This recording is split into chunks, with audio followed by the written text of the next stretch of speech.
T20 ప్రపంచ cup సెమీఫైనల్కు ముందు south ఆఫ్రికాకు అదిరిపోయే విజయం దక్కింది. సూపర్ 8లో భాగంగా జరిగిన తమ చివరి మ్యాచ్లో జింబాబ్వేపై ఘన విజయం సాధించింది సౌత్ ఆఫ్రికా. దీంతో సూపర్ 8లో ఆడిన 3 మ్యాచ్ల్లోనూ విజయం సాధించిన సౌత్ ఆఫ్రికా 6 పాయింట్లతో గ్రూప్ 1 టేబుల్ టాపర్గా నిలిచింది.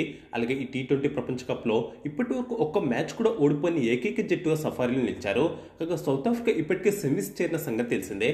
సెమీఫైనల్ మ్యాచ్కు ముందు ఈ ప్రదర్శన సౌత్ ఆఫ్రికా ఆత్మవిశ్వాసాన్ని పెంచనుంది. ఈ నెల 5న కోల్కతాలోని ఈడెన్ గార్డెన్స్ క్రికెట్ స్టేడియం వేదికగా జరుగుతున్న తొలి సెమీఫైనల్లో న్యూజిలాండ్తో తలపడనుంది సౌత్ ఆఫ్రికా. మరోవైపు ఈ మ్యాచ్లో ఓడిపోయినప్పటికీ జింబాబ్వే కెప్టెన్ సికిందర్ రాజా ఆల్రౌండ్ షో మాత్రం అందరి మనసులను గెలుచుకుంది. సూపర్ 8లో ఆయన 3 మ్యాచ్ల్లోనూ ఓడిపోయిన జింబాబ్వే ఇప్పటికే టోర్నీ నుంచి ఎలిమినేట్ అయిన సంగతి తెలిసిందే. కాగా ఈ మ్యాచ్ మొత్తంలో 5 రికార్డులు కూడా నమోదయ్యాయి. మొదటి రికార్డు ఏంటంటే ఈ మ్యాచ్లో తీసిన ఒక వికెట్ ద్వారా south Africa pacer Lungi Ngidi చరిత్ర సృష్టించాడు. అంతర్జాతీయ టీ20 క్రికెట్లో సౌత్ ఆఫ్రికా తరఫున అత్యధికంగా 90 వికెట్లు తీసిన బౌలర్గా నిలిచాడు. రెండో రికార్డు ఏంటంటే ఈ మ్యాచ్లో జింబాబ్వే కెప్టెన్ సికిందర్ రాజా 73 పరుగులు చేశాడు. దీంతో టీ20 ప్రపంచ కప్ చరిత్రలో జింబాబ్వే తరఫున అత్యధిక వ్యక్తిగత స్కోర్ చేసిన కెప్టెన్గా సికిందర్ రాజా చరిత్ర సృష్టించాడు.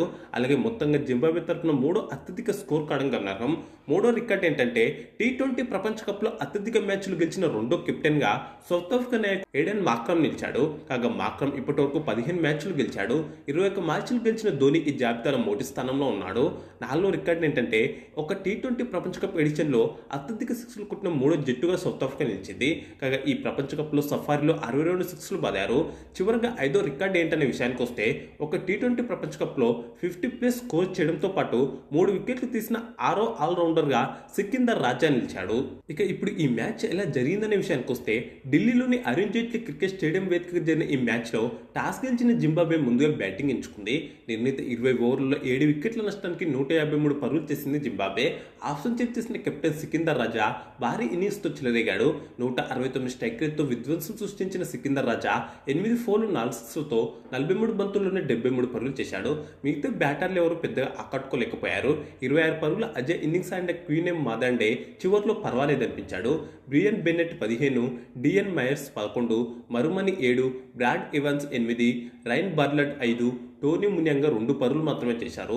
సౌత్ ఆఫ్రికా బౌలర్లో మఫాకా, కార్బిన్ బాష్ 2 వికెట్ల చొప్పున తీశారు. జార్జ్ లిండే, లుంగి ఎంగిడి, నోకియా తల వికెట్ తీశారు.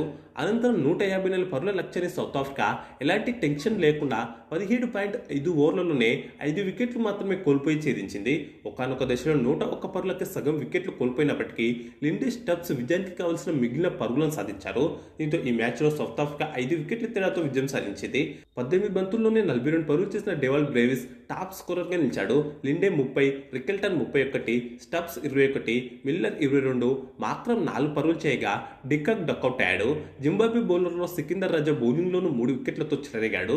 బ్యాటింగ్లోనూ సికిందర్ రాజా 73 పరుగులు చేసిన సంగతి తెలిసిందే. మొత్తంగా ఆల్రౌండ్ షోతో అదరగొట్టినప్పటికీ తన జట్టును మాత్రం గెలిపించలేకపోయాడు సికిందర్ రాజా. అయితే ప్లేయర్ ఆఫ్ ది మ్యాచ్ మాత్రం సికిందర్ రాజాకి దక్కింది. ముజర్బని ఈవెన్స్ తలవకే తీశారు. ఇక ఈ వీడియోకు లైక్, కామెంట్, షేర్ చేసి ఛానల్ను సబ్స్క్రైబ్ చేసుకోండి.